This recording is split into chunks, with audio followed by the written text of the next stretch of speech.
Tapi orang-orang skeptis ini ya, itu yang selalu menahan kalian. Itu yang jadi selalu setan di telinga kalian. Ya mungkin itu bisa orang lain, bisa seorang influencer, bisa keluarga kalian sendiri yang bilang stop untuk bermimpi. Karena mereka nggak mengerti gitu. Visi yang kalian mau bangun tuh apa? Misi hidup kalian tuh apa? Mereka itu mau dunia ini kayak gini aja. Dunia ini hancur kalau bisa dan nggak berkembang.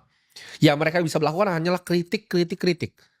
Ya, gue orangnya jarang kritik gitu.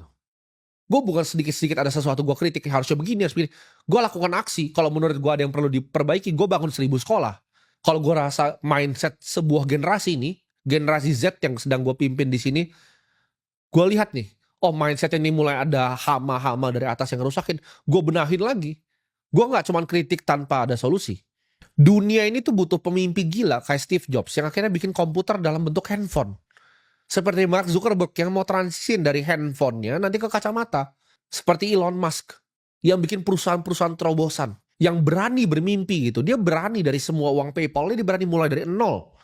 Dia investasi di 2 perusahaan. Satu di Tesla, satu di SpaceX. Uangnya nol, dia tidurnya di lantai. Camping dia di lantai. Itu apa kalau beliau itu bukan seorang pemimpi? Lu aja akhirnya kehilangan. Ya karena kebanyakan dengerin setan ini. Lu kehilangan kemampuan untuk bermimpi. Ini gue merinding nih kalau gue bayangin bahwa dulu itu gue bisa bayangin, gue bisa visualisasi dari kamar gue yang cuma 3x3 itu ada jendela di situ, belakangnya itu tempat sampah. Tapi gue bisa lihat tempat sampah itu, gue bayangin itu gedung-gedung pencakar langit yang tinggi. View yang sama yang gue lihat dari apartemen gue sekarang. Gue bisa bayangin kantor ini di umur 17 tahun gitu. 17 tahun gue udah bayangin punya kantor yang persis desainnya seperti ini. Ini nggak terjadi karena gua itu hanya bekerja keras. Kalau tidak ada mimpinya, tidak ada kerja keras yang akan jalan ke sana. Karena untuk nyampe sana itu butuh keteguhan yang luar biasa. Butuh konsisten, butuh disiplin yang luar biasa. Kalau itu semuanya nggak mulai dari mimpi, maka nggak ada yang membakar semangat lo. Kayak sekarang gue bisa aja berhenti. Kenapa gue masih lakukan semua ini? Karena gue punya mimpi. Ya, Indonesia ini akan jadi negara keempat paling maju di dunia nanti. Itu mimpi gue. Dan gue akan lakukan segalanya untuk bisa ini. Gue bukan jadi orang yang melihat ada masalah nih pendidikan di sini, lalu gue oh ya udah gue kabur.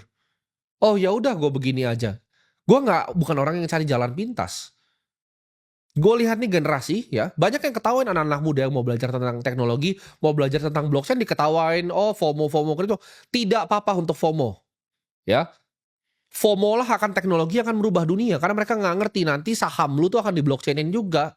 Uang yang lu pakai itu akan ditokenisasi. Kalau lu nggak ngerti kripto sekarang, lu kan cuma jadi orang bego di masa depan. Mereka nggak pernah ngajarin lu seperti itu.